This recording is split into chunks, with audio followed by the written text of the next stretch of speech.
তো বন্ধুরা, এখন আমরা আছি মনপুর খাটাকাল নদীর ঠিক উপরে। দেখতে পারায় এই যে খাটাকাল নদী, আর নদীর ওই পারে চলো এখন তোমার একটা জিনিস দেখায়। নদীর ওই পারে দেখো একটা শিব মন্দির আছে।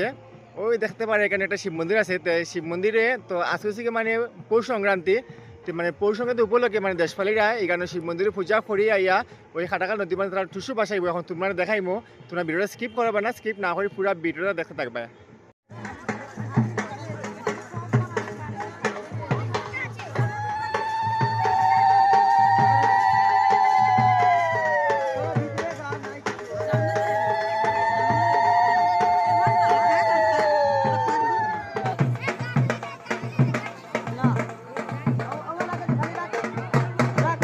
কাকাকে দিয়ে দে, হাতে ধরা যা কাকা।